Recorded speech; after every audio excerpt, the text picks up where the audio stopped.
What is the history of the Ku Klux Klan?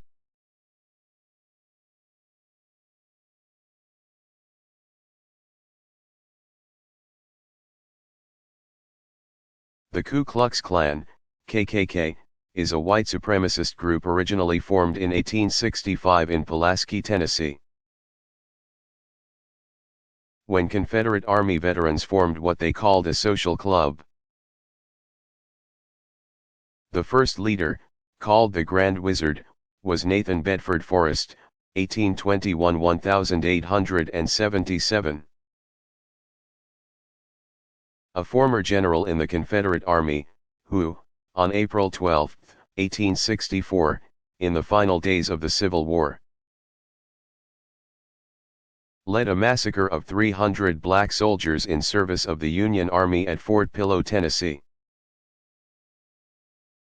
As the unofficial arm of resistance against Republican efforts to restore the nation and make full citizens of its black, formerly slave, population, the Ku Klux Klan waged a campaign of terror against blacks in the South during Reconstruction. 1865–77, the 12-year period of rebuilding that followed the Civil War. Klan members, cloaked in robes and hoods to disguise their identity, threatened, beat, and killed numerous blacks, while the group deprived its victims of their rights as citizens. Their intent was also to intimidate the entire black population and keep them out of politics. White people who supported the federal government's measures to extend rights to all black citizens also became the victims of the fearsome Klan. Membership in the group grew quickly, and the Ku Klux Klan soon had a presence throughout the South. In 1871 the U.S. Congress passed the Force Bill, giving President Ulysses S. Grant, 1822–1885, authority to direct federal troops against the Klan. The action was successful, causing the group to disappear but only for a time. In 1915 the society was newly organized at Stone Mountain, Georgia, as a Protestant fraternal organization, called the Invisible Empire, Knights of the Ku Klux Klan Incorporated. This time widening its focus of persecution to include Roman Catholics, immigrants, and Jews, as well as blacks. Members of all of these groups became the target of KKK harassment, which now included torture, whippings, and public lynchings. The group, which proclaimed its mission of racial purity, grew in number and became national, electing its own to public office in many states, not just the South. But the society's acts of violence raised the public ire, and by the 1940s, America's attention focused on World War II, 1939–45, and the Klan died out or went completely underground. The group had another resurgence during the 1950s and into the early 1970s. As the nation struggled through the era of civil rights, the Klan still exists today, fostering the extremist views of its membership, and staging marches to demonstrate its presence on the American landscape. Such demonstrations are often attended by protesters.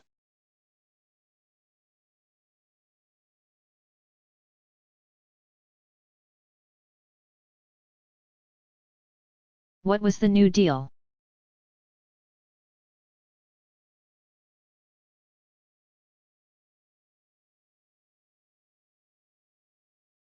While the Great Depression began with the stock market crash on Black Tuesday,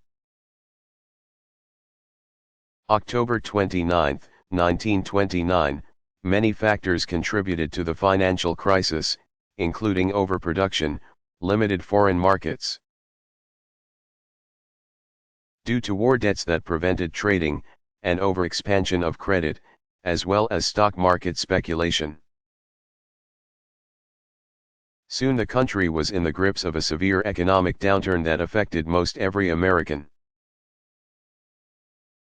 Some were harder hit than others, many lost their jobs, 16 million people were unemployed at the depth of the crisis. Accounting for about a third of the workforce, families were unable to make their mortgage payments and lost their homes. Hunger was widespread, since there was no money to buy food. The sight of people waiting in bread lines was a common one. It was amidst this crisis, which was soon felt overseas, that Franklin D. Roosevelt, 1882 to 1945, took office as president in 1933. In his inaugural address, he called for faith in America's future, saying, "The only thing we have to fear is fear itself." Roosevelt soon rolled out a program of domestic reforms called the New Deal. For the first time in American history, the federal government took a central role in organizing business and agriculture. Roosevelt initiated aid programs and directed relief in the form of public works programs that would put people back to work. The new government agencies that were set up included the Public Works Administration, Federal Deposit Insurance Corporation, Security and Exchange Commission, National Labor Relations Board, Tennessee Valley Association, the National Recovery Administration, and the Civilian Conservation Corps.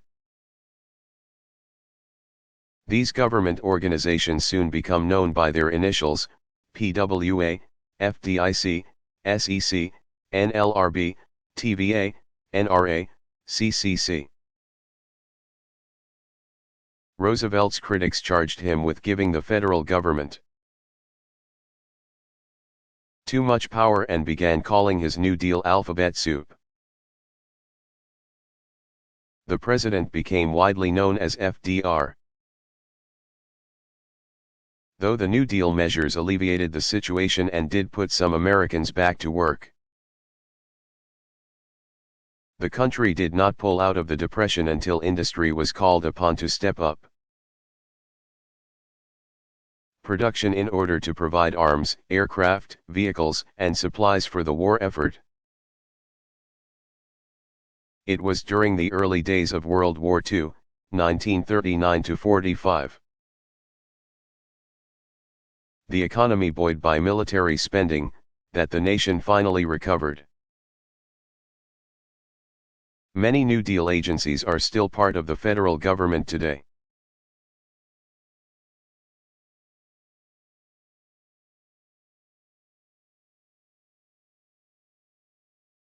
When did the American suffragist movement begin?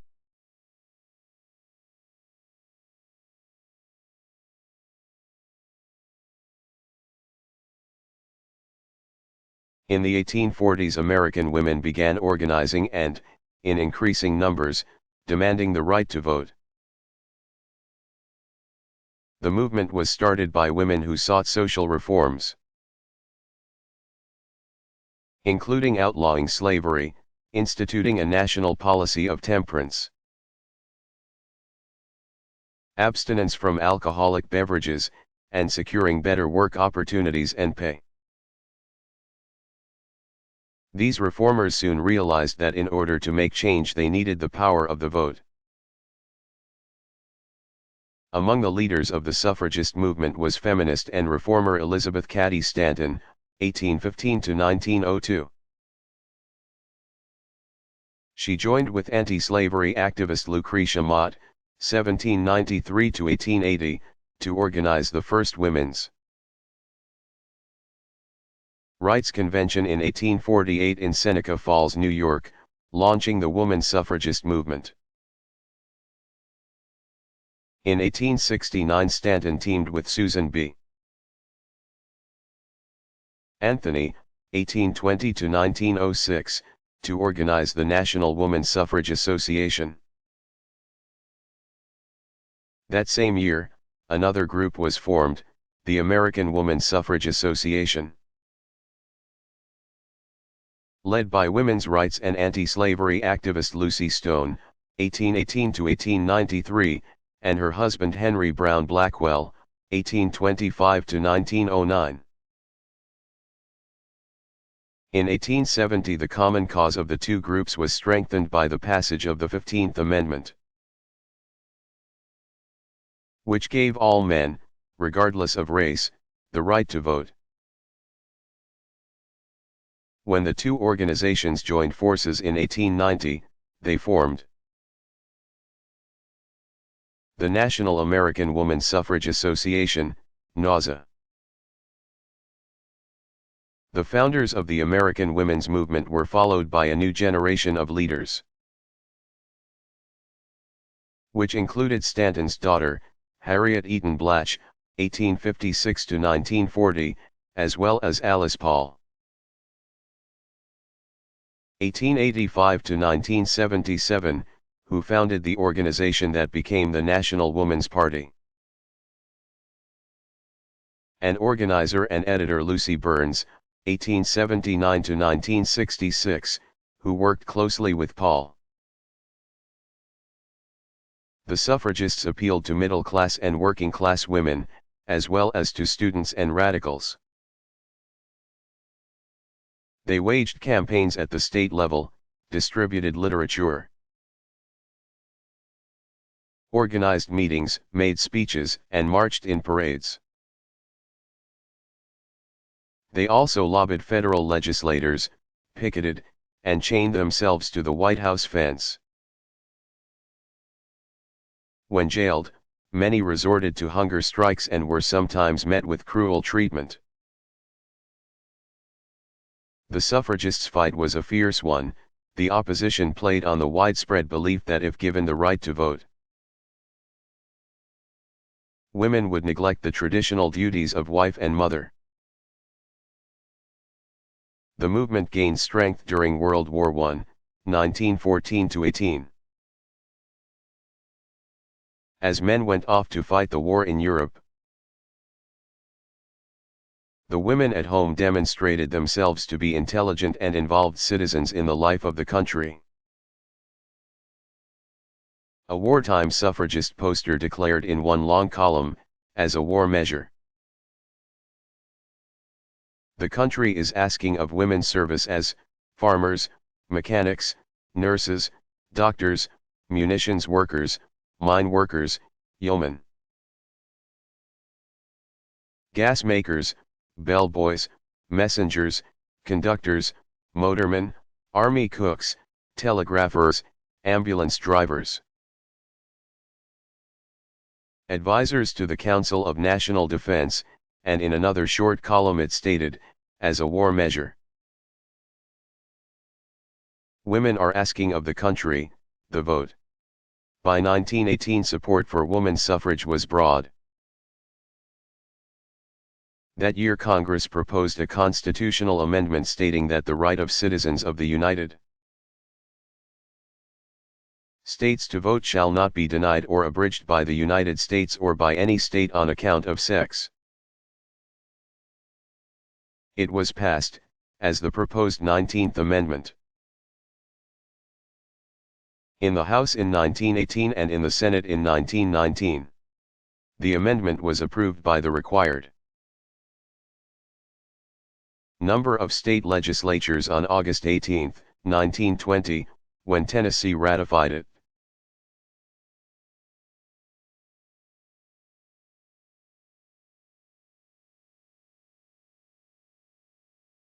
What were the freedom rides?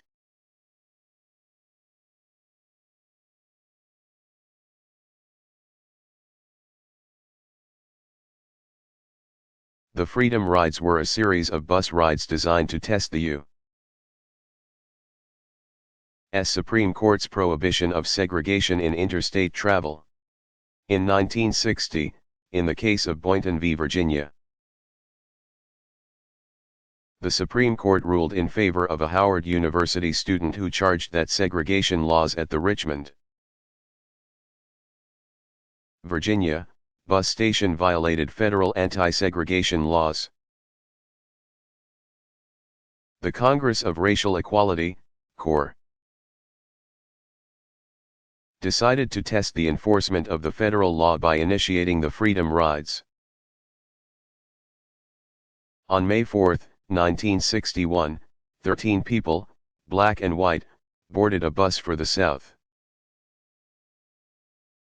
Meant as a nonviolent means of protest against local segregation laws. The riders were nevertheless met with violence when the bus reached Montgomery, Alabama. On May 20, a white mob was waiting, the Freedom Riders were beaten. Rioting broke out in the city, and U.S. Marshals were sent to restore order. The interracial campaign to desegregate transportation was ultimately successful. But government intervention was required to enforce the laws, as numerous Southern whites had demonstrated that they weren't going to comply voluntarily.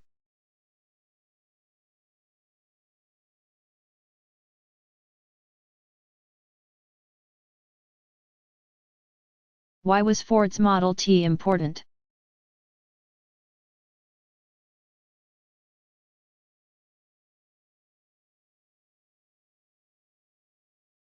The enormous success of the Model T, a Ford Motor Company car introduced in 1908 and manufactured until 1927, has been the source of extensive analysis and commentary by historians, sociologists, economists, business writers, and pop culture experts. The Model T has been credited with not only changing America but with defining it. When Ford Motor Company founder and President Henry Ford, 1863 to 1947, unveiled the prize Model T in October 1908, he hailed it as a motor car for the great multitude. The product lived up to the promise. The internal combustion vehicle had been in production in the United States only since the 1890s. But in the decade preceding the Model T's debut, manufacturers and consumers alike had come to regard the horseless carriage as a luxury item, custom-made for wealthy Americans. Ford had conceived of a different and, as the company would advertise throughout the century, a better idea, a car that was simple to operate, easy to service, comfortable, and affordable. The Model T had a wooden body on a steel frame, 4-cylinder, 20-horsepower engine. Tank capacity of 10 gallons, in the touring sedan, or 16 gallons. In the runabout, and a completely enclosed power plant and transmission. It was also lighter than other models. Through large-scale production, based on a system of interchangeable parts, the Model T took 728 minutes, just more than 12 hours, to build and sold for $850, lower than the price of other automobiles, but still beyond the reach of the average American. Nevertheless, 17,000 Model Ts were bought by American consumers the year they were introduced. Ford improved production methods to realize greater economies and lower the price each year. Sales steadily rose. The company raised eyebrows in the business community when it offered workers an 8-hour day for $5 a day, twice what other factory workers were earning. Ford explained that this was merely good business practice. By raising the wages of his factory workers, Ford enlarged the potential market for his Model T. In 1914, Ford implemented the moving assembly line. It used the principles of scientific management, where each job has one best way of being accomplished, to bring unprecedented efficiency to manufacturing. Assembly time per car dropped to just 90 minutes. That year the Ford plant in Highland Park, Michigan, produced almost 250,000 Model Ts. To keep up with ever-rising demand, operations were sped up and capacity increased to the point that one day in 1925, Ford produced one Model T every 10 seconds. That year the car retailed for just $295, making the so-called Tin Lizzie, or the Flivver, accessible to working-class families. By 1927, when Ford retired the Model T so the company could respond to consumer demand for cars with better performance, power, and styling, the company had turned out 15 million Tin Lizzies. Ford's innovative Model T, a reliable, no-nonsense, mass-produced automobile, manufactured on a moving assembly line, brought mobility within the reach of the average American. It had changed consumer mindset to view the car as a necessity.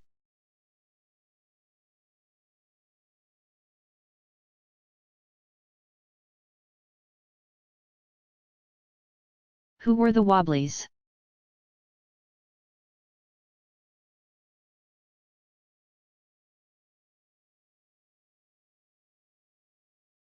The Wobblies were the early radical members of the industrial workers of the world.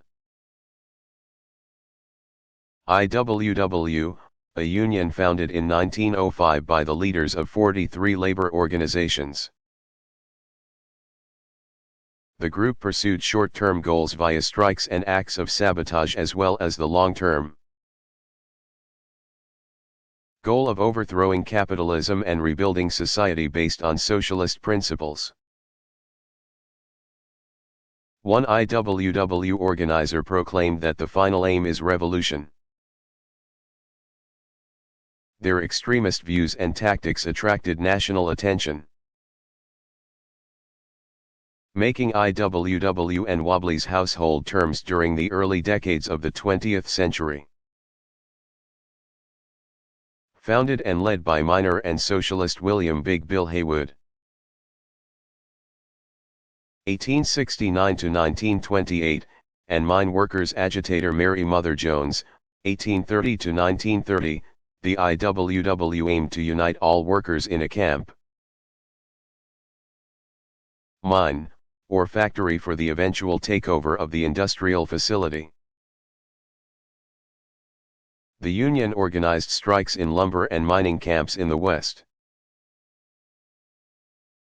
in the steel mills of Pennsylvania, and in the textile mills of New England.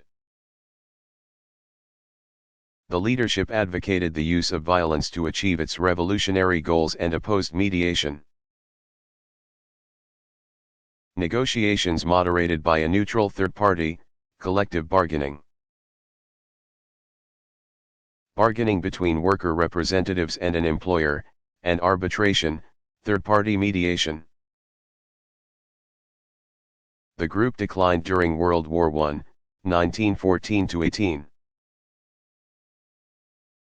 When the IWW led strikes that were suppressed by the federal government. The organization's leaders were arrested and the organization weakened. Haywood was convicted of sedition, inciting resistance to lawful authority, but managed to escape the country. He died in the Soviet Union, where he was given a hero's burial for his socialist views. The IWW never rose again to the prominent status of its early, controversial days. Many accounts of the group's history cite its demise in the 1920s. But, according to its own statement, the organization continued to enjoy a more or less continuous existence into the 21st century. As the IWW prepared to celebrate its 100th anniversary in 2005, it continued to promote its original goal of organizing workers by industry rather than trade.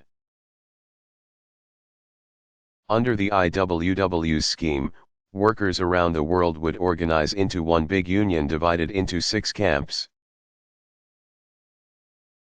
or departments: agriculture and fisheries, mining and minerals, general construction, manufacture and general production, transportation and communication, and public service. In the early 2000s, the IWW had a few dozen member unions in the United States,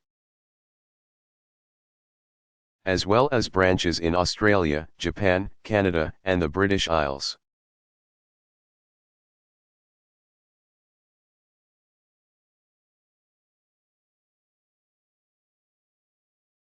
What was the first big union?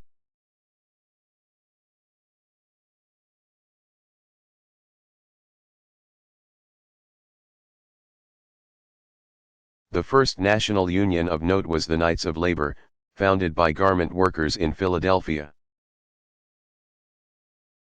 Pennsylvania, in 1869. Recruiting women, blacks, immigrants, and unskilled and semi-skilled workers alike. The Knights of Labor's open membership policy provided the organization with a broad base of support,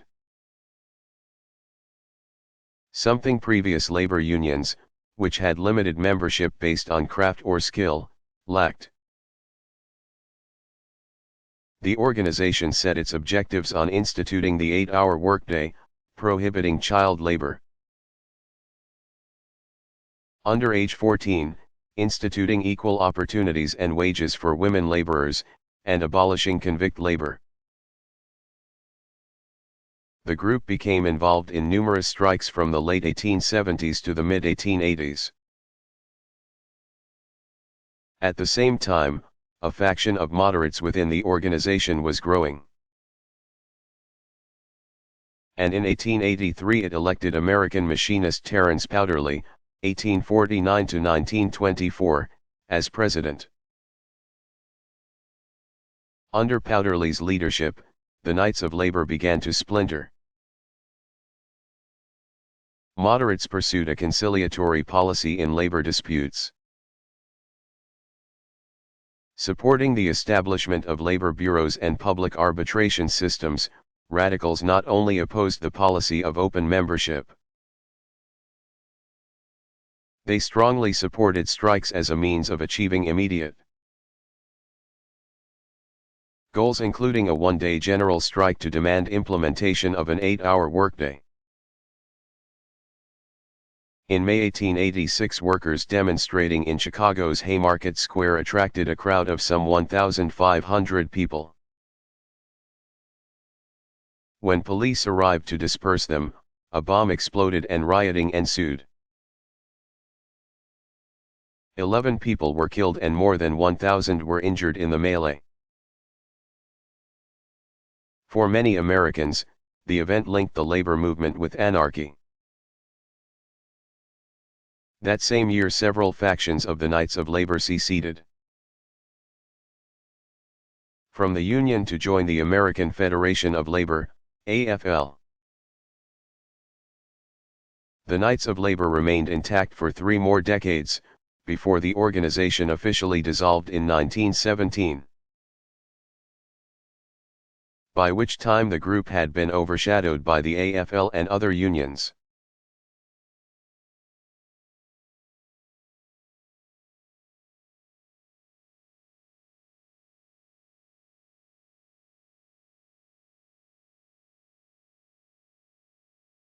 Who invented the assembly line?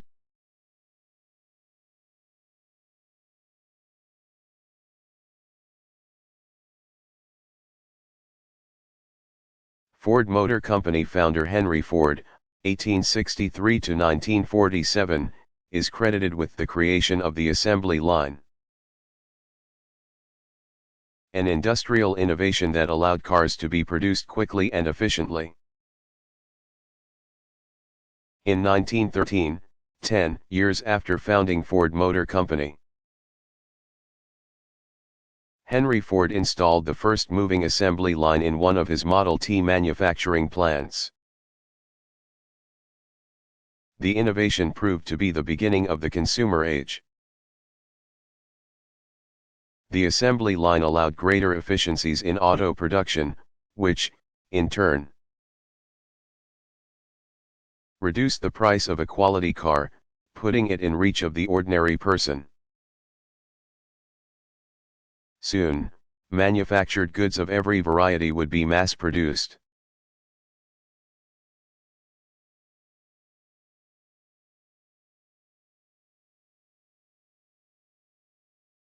When was the New York Stock Exchange founded?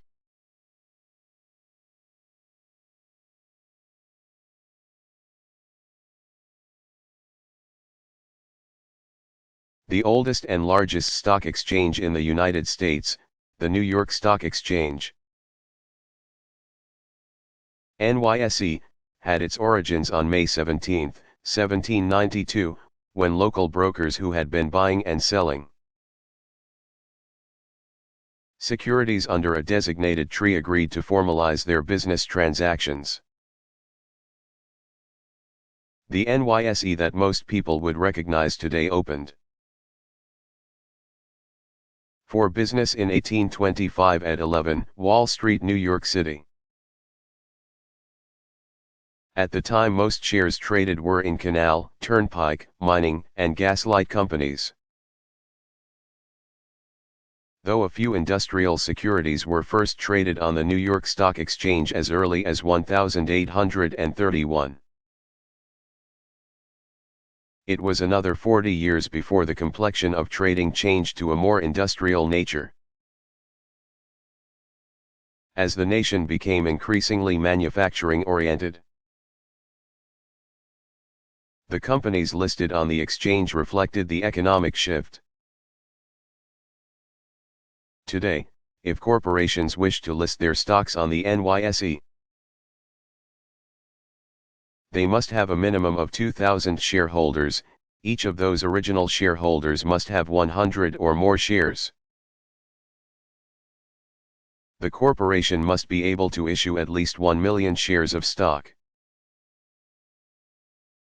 And it must also provide a record of earnings for the previous 3-year period. The board of the stock exchange can make exceptions to these guidelines. Corporations may be listed with other stock exchanges, such as the American Stock Exchange. Or they may allow stock in their company to be traded as unlisted stocks, which are bought and sold in over-the-counter, OTC, trading.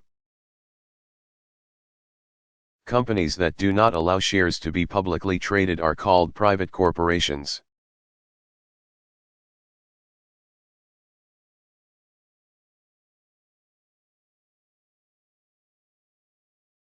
What was the Night of Terror?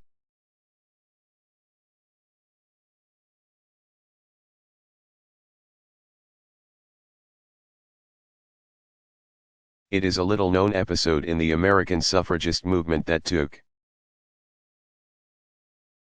place on November 14, 1917, at the Occoquan Workhouse in Lorton, Virginia. After President Woodrow Wilson, 1856 to 1924, took office in January 1917, Activists began picketing daily outside the White House, demanding the right to vote for women. It was the first time in history that demonstrators had marched at the White House. The suffragists carried banners that read, "Mr.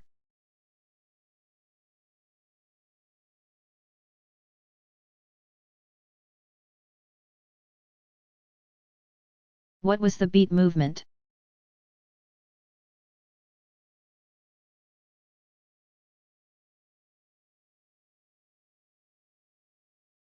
The post-World War II era bred unprecedented prosperity and an uneasy pace in the United States. Out of this environment rose the Beat generation. Alienated youths who rejected society's new materialism and threw off its square attitudes to reinvent cool. The Beat generation of the 1950s bucked convention, embraced iconoclasm, and attracted attention. Mainstream society viewed them as anarchists and degenerates. But many American youths listened to and read the ideas of its leaders, including writers Allen Ginsberg, Jack Kerouac, whose novel On the Road, 1957, was the Bible of the Beat movement, William Burroughs, and Lawrence Ferlinghetti, the Beatniks, as they were dubbed by their critics, believed in peace, civil rights, and radical protest as a vehicle for change. They also embraced drugs, mystical, Eastern, religions, and sexual freedom, all controversial ideas during the post-war era. Beat writers and artists found their homes in communities like San Francisco's North Beach, Los Angeles's Venice Beach, and New York City's Greenwich Village. The movement merged, or some would argue, gave birth to the counterculture movements of the 1960s, including the hippies. Beat literature is the movement's legacy.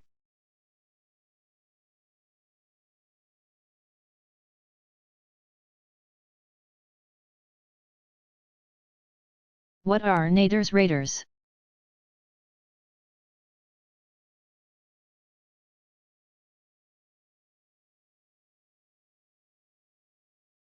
They were, and are, investigators working with American lawyer and consumer advocate Ralph Nader, 1934. With the help of his research team, Nader wrote the landmark work Unsafe at Any Speed in 1965. It charged that many automobiles weren't as safe as they should be or as consumers had the right to expect them to be. In part, the book was responsible for passage in 1966 of the National Traffic and Motor Vehicle Safety Act, which set motor vehicle safety standards. Nader has continued his watchdog work, founding the Public Citizen Organization, which researches consumer products, promotes consumer awareness, and works to influence legislators to improve consumer safety. While Nader may be the most recognizable face of consumer advocacy, the movement's roots predate his activism. As the consumer age dawned at the end of the 1800s and early 1900s, when mass production techniques came into wide use, some observers decried industry standards, or lack thereof, that put the public who used their products at risk. The muckraking journalists of the early 20th century disclosed harmful or careless practices of early industry, raising awareness and bringing about needed reforms. Upton Sinclair, 1878 to 1968, for example, penned the highly influential novel The Jungle, 1906, revealing scandalous conditions of meatpacking plants. The public was outraged upon reading Sinclair's work. President Theodore Roosevelt, 1858 to 1919, ordered an investigation. Finding the novelist's descriptions to be true to life, government moved quickly to pass the Pure Food and Drug Act and the Meat Inspection Act that same year, 1906. Industry watchdogs continued their work in the early decades of the century.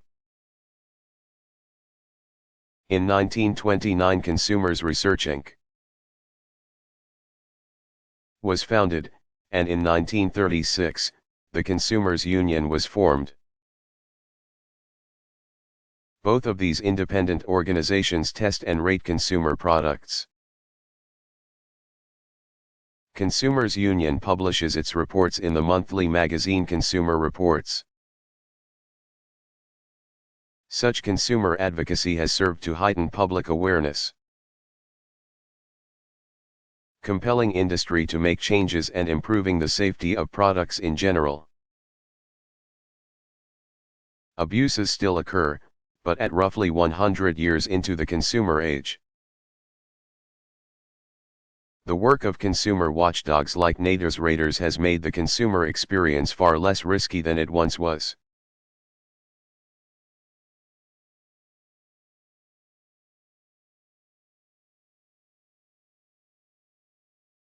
What was the temperance movement?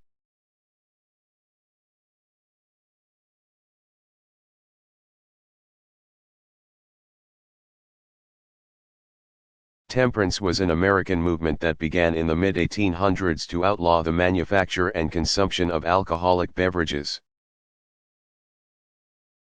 which were viewed by many to be a corrupt influence on American family life. By 1855, growing public support to ban liquor resulted in 31 states making it illegal to some degree. But a national policy of temperance was still sought by many. During the 1870s, temperance became one of the cornerstones of the growing women's movement. As the nation's women, joined by other activists, mobilized to gain suffrage, the right to vote, they also espoused sweeping cultural changes. In 1874, a group of women established the Woman's Christian Temperance Union, WCTU. In 1895, the Anti-Saloon League was formed. Such societies, which grew out of a fundamentalist spirit, found an increasing voice and eventually influenced legislators, many of whom were dry candidates that the societies had supported, to take federal action. Even President Woodrow Wilson, 1856 to 1924, supported prohibition as one of the domestic policies of his New Freedom program. The movement met with success in January 16, 1919, when the 18th Amendment to the U.S. Constitution, 1788, was ratified, forbidding people to make, sell, or transport intoxicating liquors in the United States and in all territories within its jurisdiction. Though Congress, which proposed the amendment on December 18, 1917, provided states with a period of 7 years in which to ratify the amendment, it took just over a year for it to be approved. Such was the prevailing spirit among lawmakers. After the amendment was made, Congress passed the Volstead Act to enforce it. But government nevertheless found prohibition difficult to enforce. Bootleggers, who made their own moonshine, illegal spirits, often distilled at night, rum runners, who imported liquor, principally from neighboring Canada and Mexico. And speakeasies, underground establishments that sold liquor to their clientele, proliferated. Soon organized crime ran the distribution of liquor in the country, whose citizens had not lost their taste for alcoholic beverages. The government now found itself with a bigger problem. As the Federal Bureau of Investigation, FBI, and police worked to control and end mob violence, and as the country suffered through the early years of the Great Depression, lawmakers in Washington reconsidered the amendment. On February 20, 1933, the U.S. Congress proposed that the 18th Amendment be repealed. Approved by the states in December of that year, the 21st Amendment declared the 18th Amendment null, and the manufacture, transportation, and consumption of alcoholic beverages was again legal in the United States, ending the 13-year period of prohibition. Herbert Hoover, 1874 to 1964, president at the time of repeal, called prohibition a noble experiment.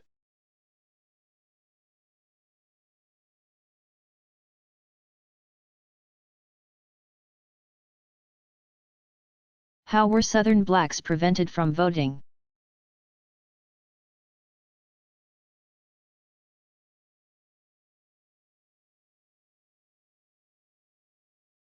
Besides intimidation, there were three different methods used in Southern states in the early part of the century to disenfranchise black citizens: 1. The poll tax, 2. Literacy tests, and 3. Grandfather clauses. The poll tax required a voter to pay a fee in order to exercise the right to vote. Literacy tests were implemented as a prerequisite for voting. This method also kept many poorly educated whites, unable to pass the exam, from casting their ballots as well. Most Southern states also adopted legislation by which voting rights were extended only to those citizens who had been able to vote as of a certain date, a date when few if any black men would have been able to vote. Since these laws made provisions for said voters' descendants as well, they were dubbed grandfather clauses.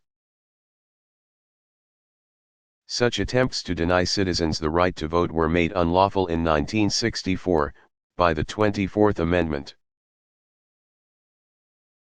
which outlaws the poll tax in all federal elections and primaries. In 1965, by the Voting Rights Act, which outlawed measures used to suppress minority votes. And in 1966, when poll taxes at the state and local levels were also declared illegal. Literacy tests and grandfather clauses were also struck down as unconstitutional.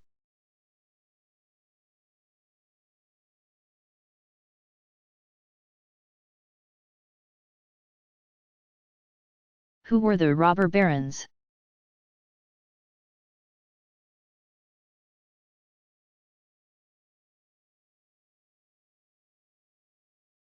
They were the industrial and financial tycoons of the late 19th century. The early builders of American business. Some called them the captains of industry. The robber barons included bankers J.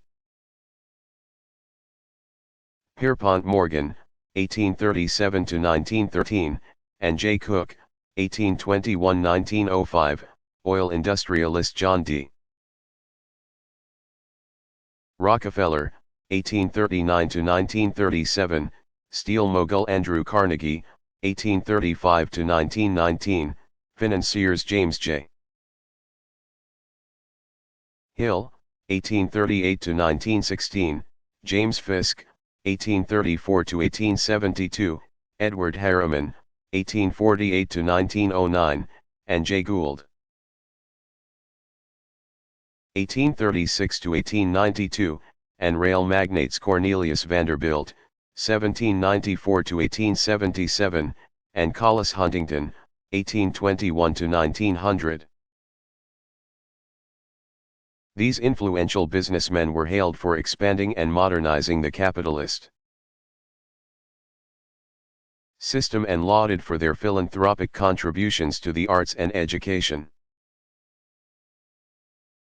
But they were also viewed as opportunistic, exploitative, and unethical.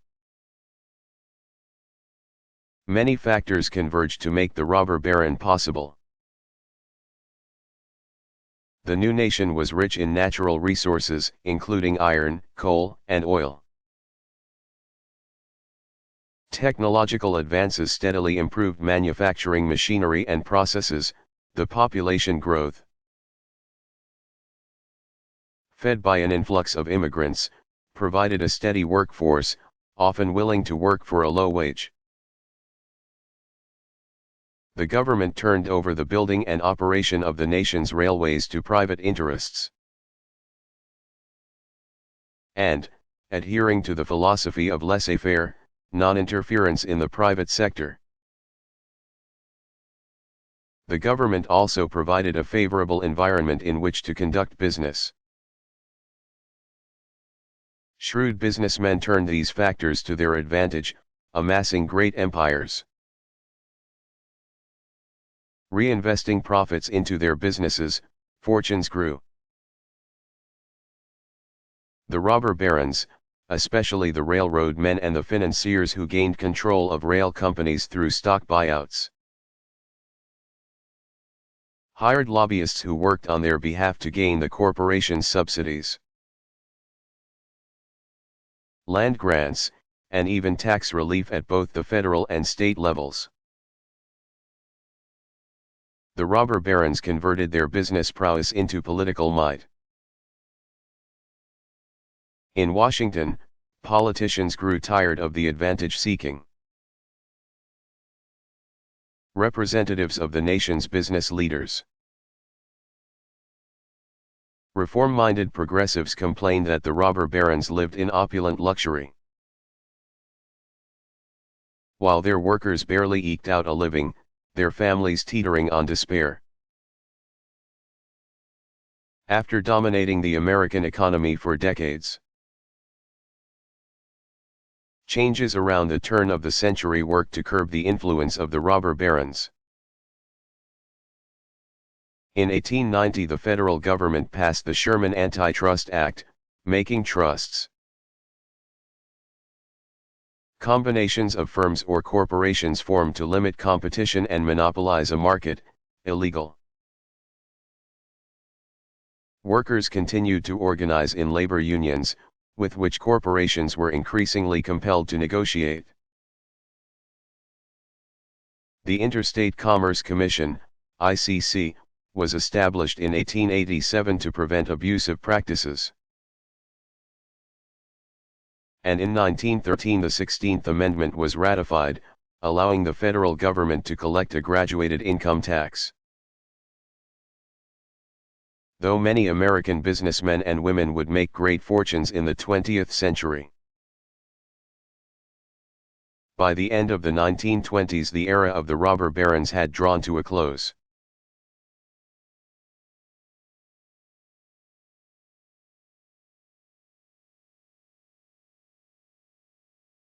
President, how long must women wait for liberty?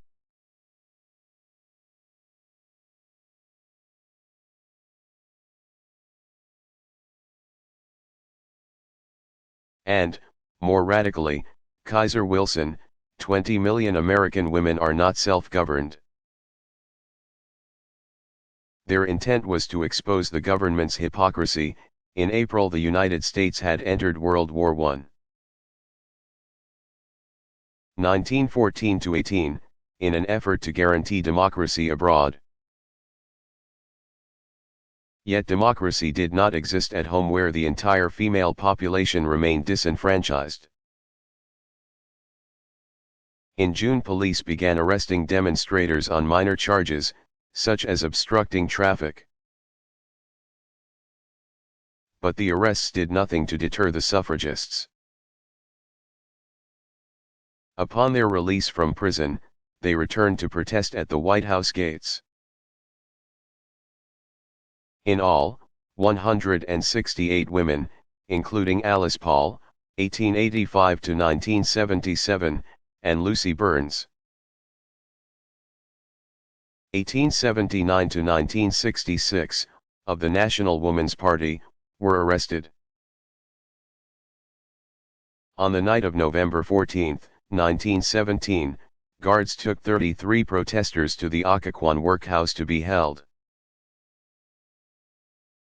Previously, the women had been subject to forced feedings and solitary confinement at Occoquan. But this time new cruelties awaited them. They were beaten, dragged, choked, and handcuffed. Word leaked out about the atrocities committed at the workhouse. Less than 2 weeks later, a judge ruled that the women had been brutally treated. Yet they had done nothing more than exercise their constitutional right to free speech. The women returned to their fight, now with more weight of public opinion behind them. Nevertheless, it was 3 long years before the 19th Amendment was adopted, guaranteeing women the right to vote. In 1982, a historical marker was placed on the prison grounds in tribute to the brave women who endured Occoquan's night of terror.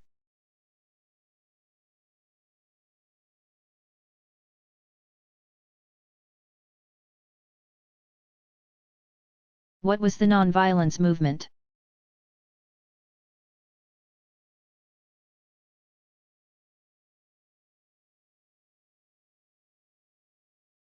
The Reverend Martin Luther King Jr.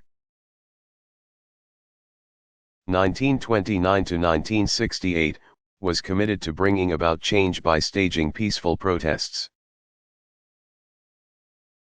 He led a campaign of nonviolence as part of the civil rights movement. King rose to prominence as a leader during the Montgomery bus boycott in 1955, when he delivered a speech that embodied his Christian beliefs and set the tone for the nonviolence movement, saying, "We are not here advocating violence. The only weapon we have is the weapon of protest." Throughout his life, King staunchly adhered to these beliefs even after terrorists bombed his family's home. King's arsenal of democratic protest included boycotts, marches. The words of his stirring speeches, comprising an impressive body of oratory, and sit-ins. With other African American ministers, King established the Southern Christian Leadership Conference.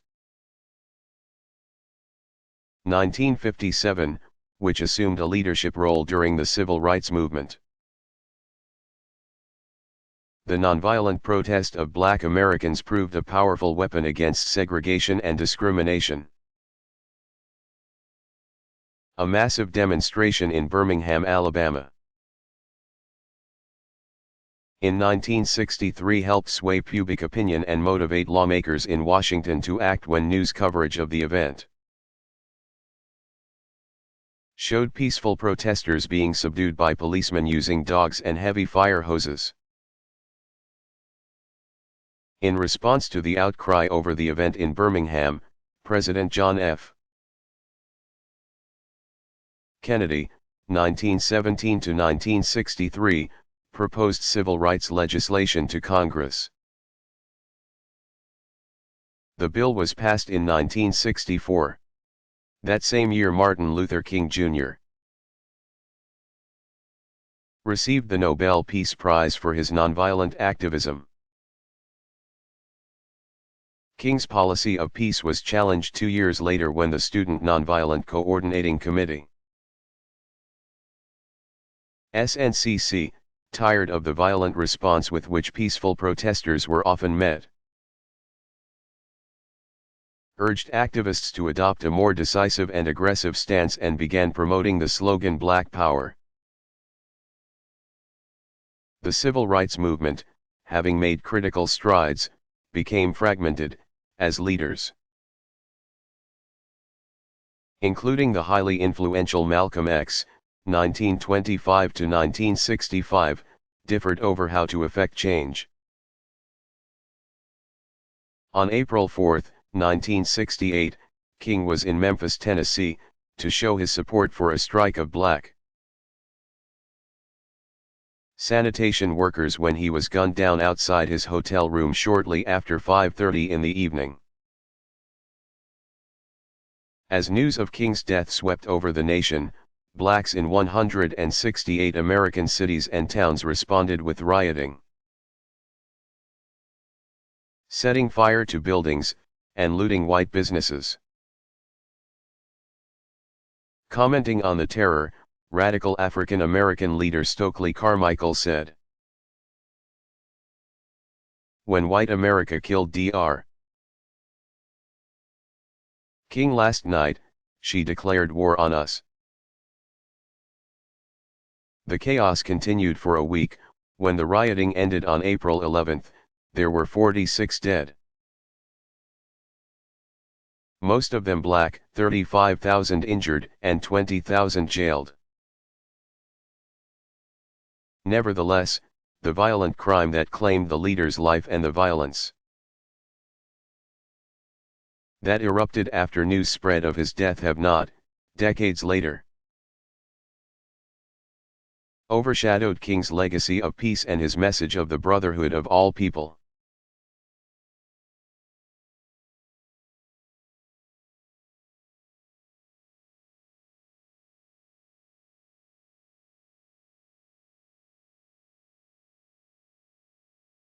Who were the Molly Maguires?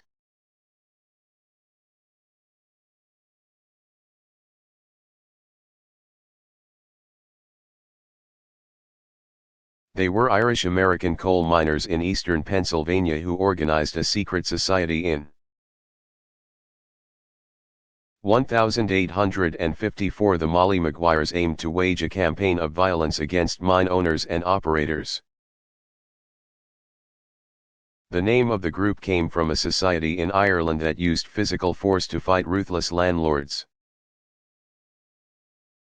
The American miners became determined to defeat their oppressors at all costs.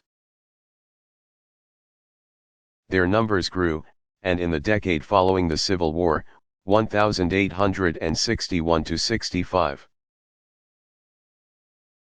the Molly Maguires were active both as agitators, and it would later be revealed, as assassins.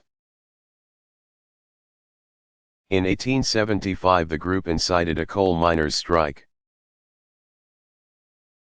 which was broken by the detective work of Irish-American James McParland, 1844 to 1919. A Pinkerton guard hired by Philadelphia and Reading Coal and Iron Company to infiltrate the Molly Maguires.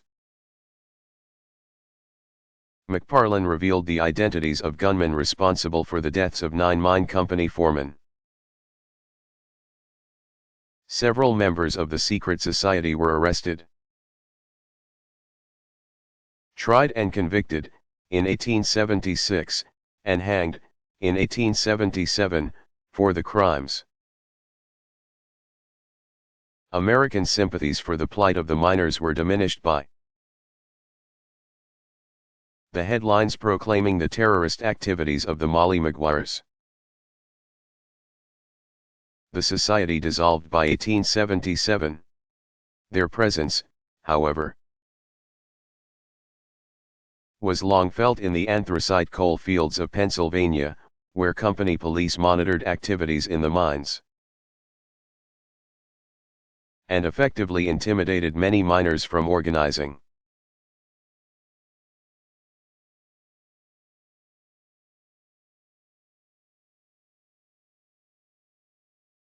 Who were the hippies?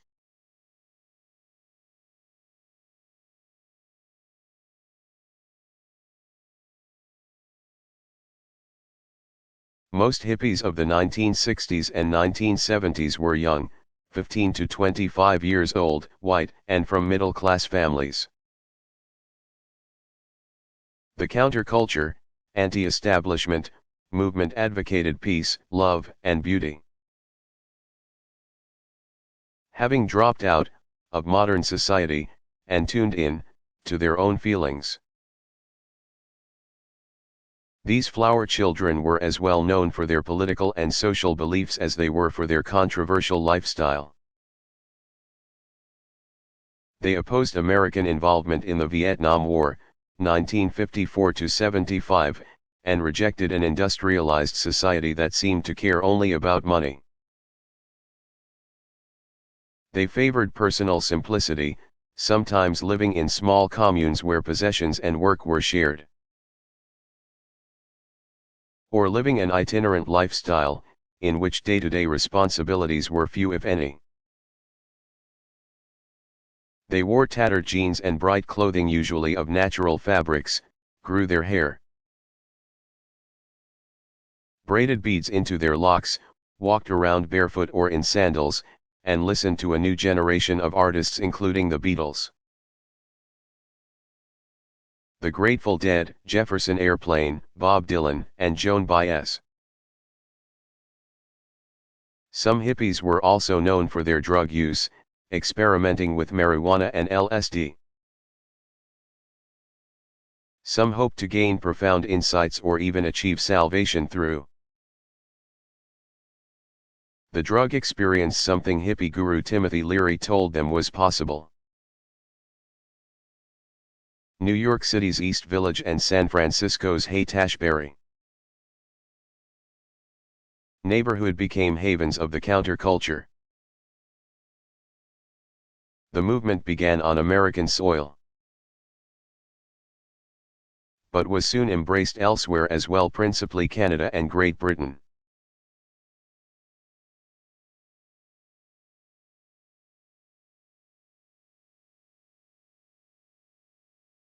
What did Silent Spring have to do with the environmental protection movement?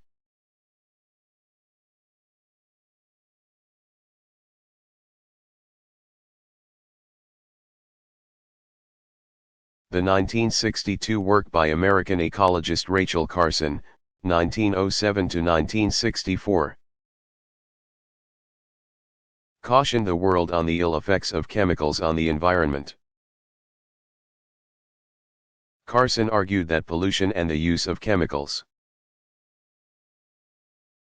particularly pesticides, would result in less diversity of life.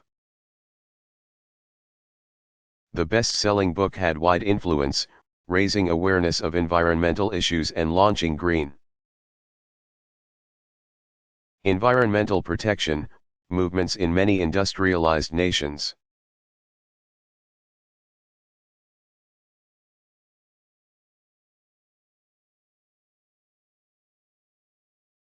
What did Silent Spring have to do with the environmental protection movement?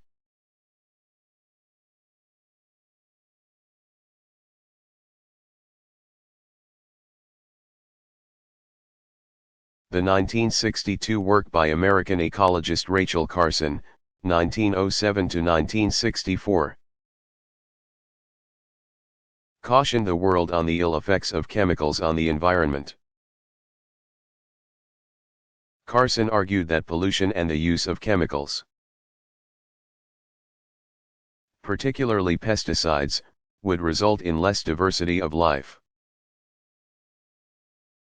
The best-selling book had wide influence, raising awareness of environmental issues and launching green environmental protection movements in many industrialized nations.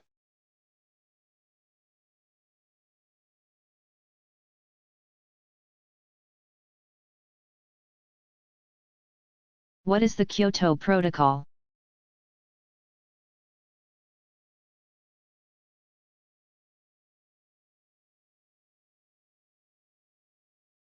It is an environmental agreement signed by 141 nations that agree to work to slow global warming by limiting emissions,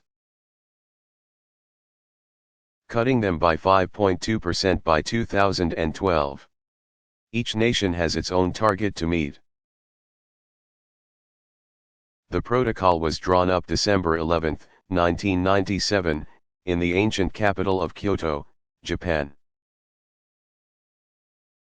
and went into effect on February 16, 2005. The United States is not among the signatories. American officials said the agreement is flawed because large developing countries including India and China were not immediately required to meet specific targets for reduction. Upon the protocol's enactment, Japan's Prime Minister called on non-signatory nations to rethink their participation, saying that there was a need for a common framework to stop global warming. Environmentalists echoed his call to action.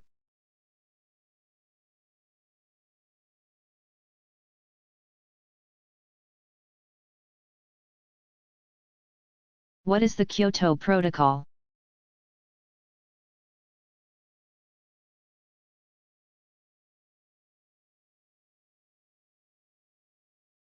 It is an environmental agreement signed by 141 nations that agree to work to slow global warming by limiting emissions, cutting them by 5.2% by 2012. Each nation has its own target to meet. The protocol was drawn up December 11, 1997, in the ancient capital of Kyoto, Japan, and went into effect on February 16, 2005. The United States is not among the signatories. American officials said the agreement is flawed because large developing countries including India and China were not immediately required to meet specific targets for reduction. Upon the protocol's enactment, Japan's Prime Minister called on non-signatory nations to rethink their participation, saying that there was a need for a common framework to stop global warming.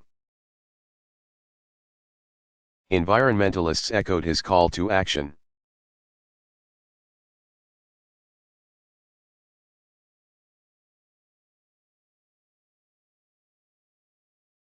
How did ancient societies interpret catastrophic weather events?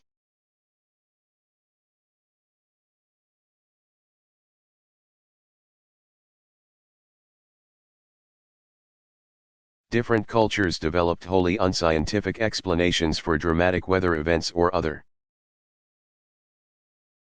natural phenomena, explanations typically rooted in the existing mythology or folklore of its people.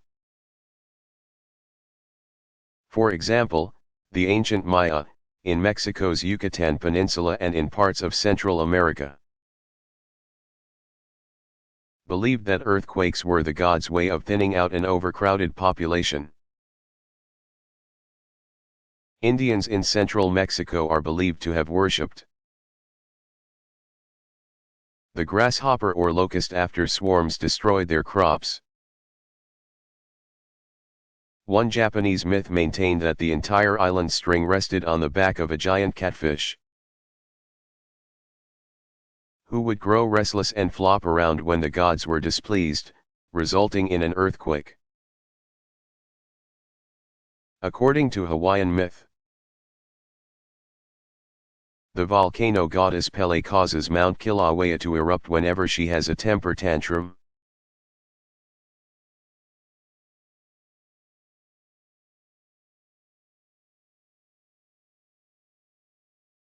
How did ancient societies interpret catastrophic weather events?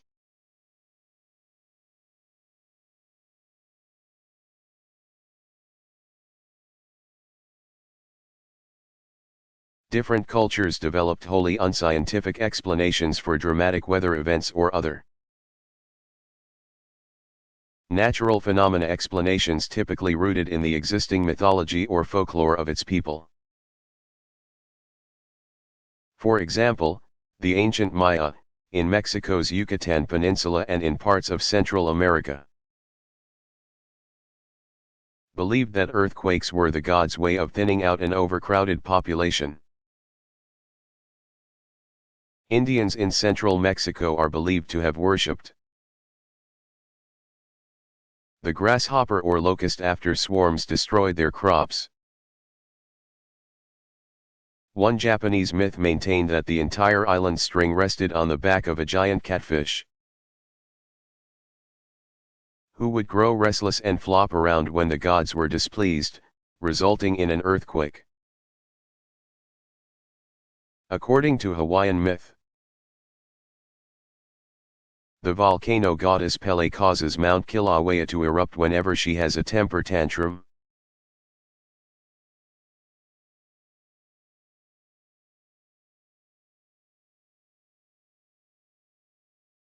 What are the largest known volcanic eruptions in history?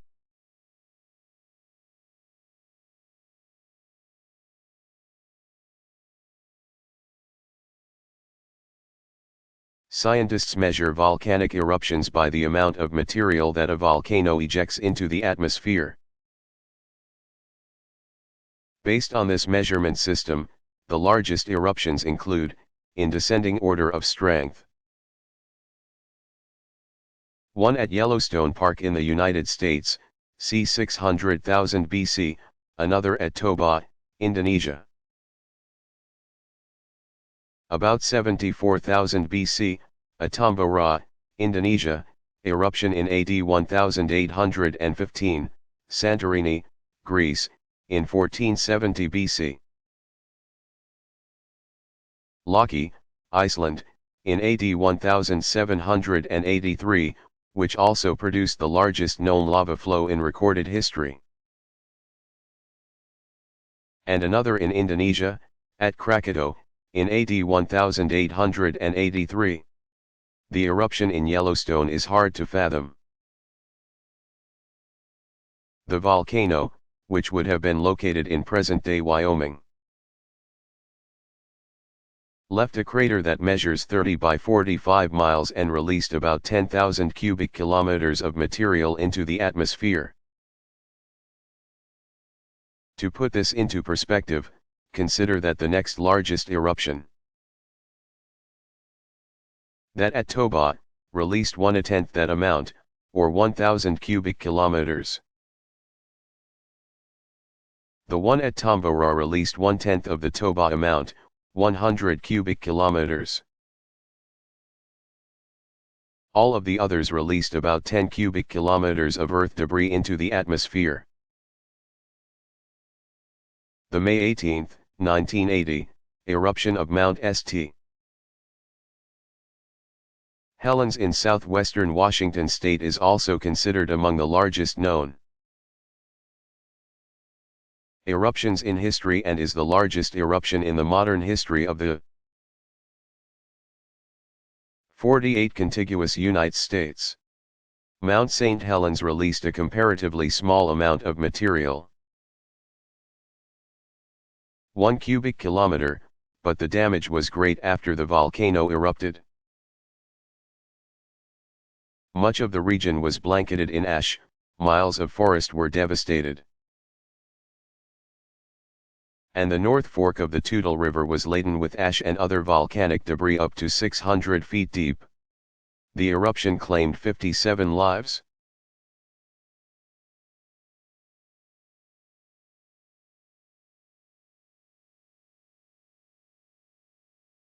What are the largest known volcanic eruptions in history?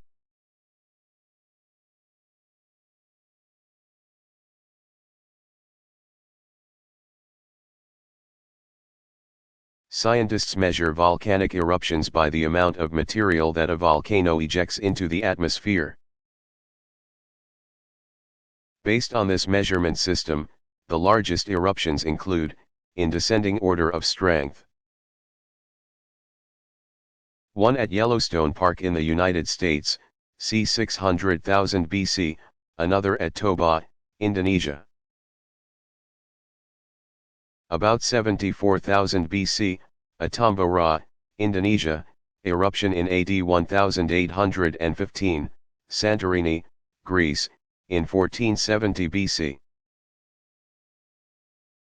Loki, Iceland, in AD 1783, which also produced the largest known lava flow in recorded history. And another in Indonesia, at Krakatau, in AD 1883. The eruption in Yellowstone is hard to fathom. The volcano, which would have been located in present-day Wyoming, left a crater that measures 30 by 45 miles and released about 10,000 cubic kilometers of material into the atmosphere. To put this into perspective, consider that the next largest eruption, that at Toba, released 1/10 that amount, or 1,000 cubic kilometers. The one at Tambora released 1/10 of the Toba amount, 100 cubic kilometers. All of the others released about 10 cubic kilometers of earth debris into the atmosphere.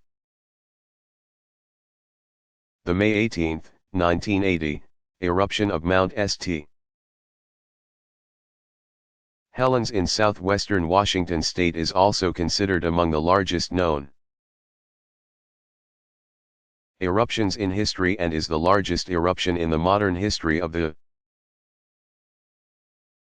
48 contiguous United States. Mount St. Helens released a comparatively small amount of material, 1 cubic kilometer, but the damage was great after the volcano erupted. Much of the region was blanketed in ash, miles of forest were devastated.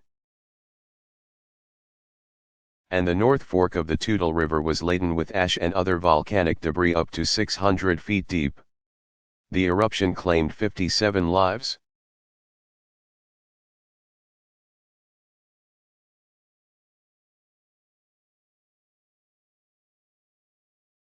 What were the deadliest volcanic eruptions in history?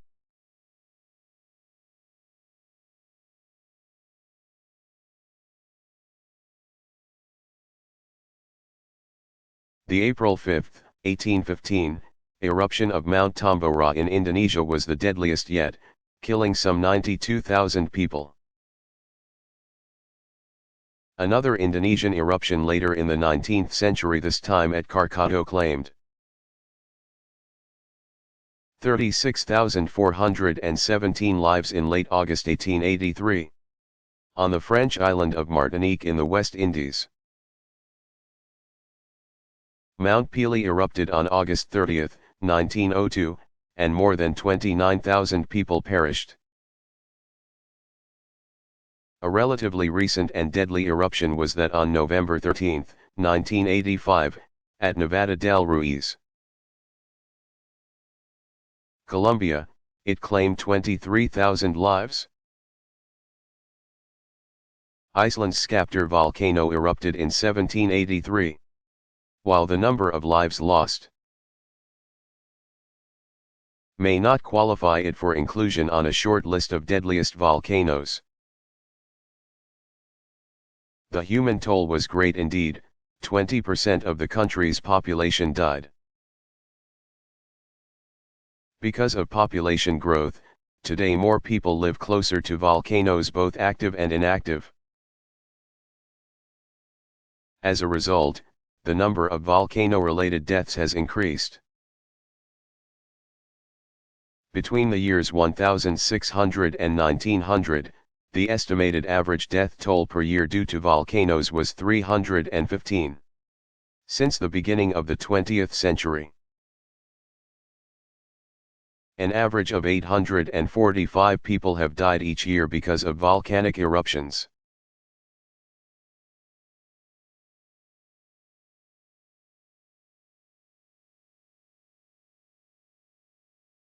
What were the deadliest volcanic eruptions in history?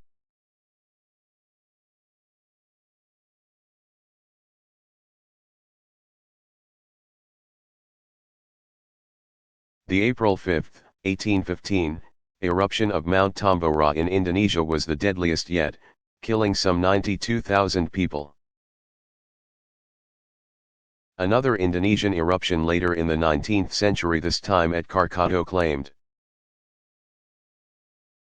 36,417 lives in late August 1883. On the French island of Martinique in the West Indies, Mount Pelee erupted on August 30, 1902, and more than 29,000 people perished. A relatively recent and deadly eruption was that on November 13, 1985, at Nevada del Ruiz, Colombia. It claimed 23,000 lives. Iceland's Skaptur volcano erupted in 1783. While the number of lives lost may not qualify it for inclusion on a short list of deadliest volcanoes, the human toll was great indeed. 20% of the country's population died. Because of population growth, today more people live closer to volcanoes, both active and inactive. As a result, the number of volcano-related deaths has increased. Between the years 1600 and 1900, the estimated average death toll per year due to volcanoes was 315. Since the beginning of the 20th century, an average of 845 people have died each year because of volcanic eruptions.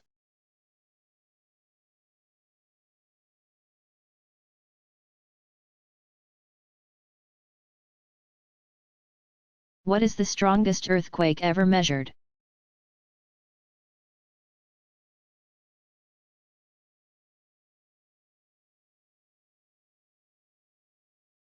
It was one that shook Chile on May 22, 1960, it measured 9.5 on the Richter scale. 2,000 died, 3,000 were injured, and 2 million were left homeless. Damage was $550 million. The quake also spawned tsunamis, seismic waves, which claimed 61 lives in Hawaii, 138 in Japan, and 32 dead or missing in the Philippines.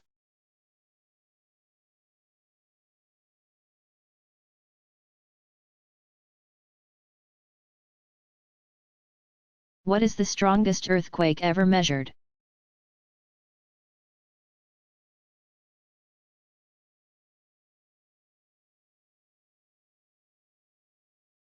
It was one that shook Chile on May 22, 1960, it measured 9.5 on the Richter scale. 2,000 died, 3,000 were injured, and 2 million were left homeless. Damage was $550 million. The quake also spawned tsunamis, seismic waves, which claimed 61 lives in Hawaii, 138 in Japan, and 32 dead or missing in the Philippines.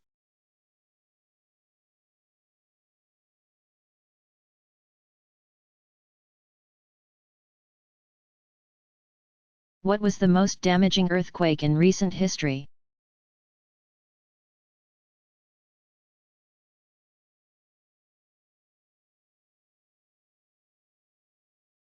It was a July 28, 1976, quake that rocked the Chinese city of Tangshan at 4 o'clock in the morning. In less than a minute, 89% of the homes and 78% of the industrial buildings were destroyed, killing 250,000 people, according to the official reports. However, international observers believe the death toll was even higher, about 750,000. Which means that the quake claimed 3/4 of the area's total population. A quake had not occurred in that region in 6 centuries. And the area was considered to be at low risk for earthquakes. Consequently, the building codes in the region were not stringent enough for the structures to withstand the force of the quake.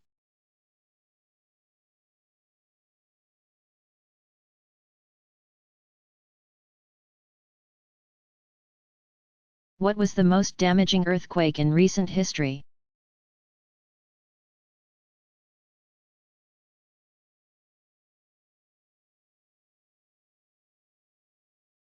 It was a July 28, 1976, quake that rocked the Chinese city of Tangshan at 4 o'clock in the morning. In less than a minute, 89% of the homes and 78% of the industrial buildings were destroyed, killing 250,000 people, according to the official reports. However, international observers believe the death toll was even higher, about 750,000. Which means that the quake claimed 3/4 of the area's total population. A quake had not occurred in that region in 6 centuries. And the area was considered to be at low risk for earthquakes. Consequently, the building codes in the region were not stringent enough for the structures to withstand the force of the quake.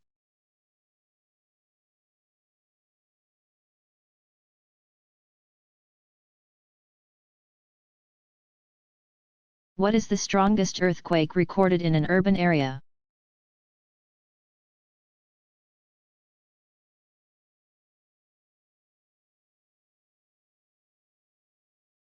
T is believed to be a November 1, 1755, earthquake that struck Lisbon, Portugal. The quake may have registered at least 9.0 on the Richter scale and lasted 6 or 7 minutes. The port city was demolished, and more than 60,000 people perished. It was felt as far away as Sweden and generated a giant wave. Tsunami, that struck the West Indies in the Caribbean Ocean. The catastrophe in Lisbon generated an intense debate among European philosophers who tried to explain why God destroyed that particular city. Then the seat of the Holy Inquisition, during High Mass on All Saints' Day.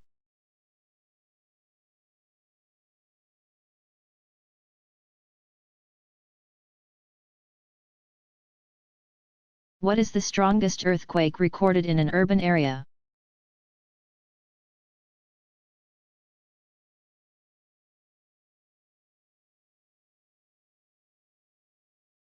T is believed to be a November 1, 1755, earthquake that struck Lisbon, Portugal. The quake may have registered at least 9.0 on the Richter scale and lasted 6 or 7 minutes.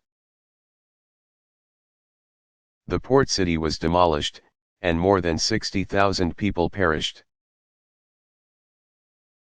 It was felt as far away as Sweden and generated a giant wave. Tsunami, that struck the West Indies in the Caribbean Ocean. The catastrophe in Lisbon generated an intense debate among European philosophers who tried to explain why God destroyed that particular city. Then the seat of the Holy Inquisition, during High Mass on All Saints' Day.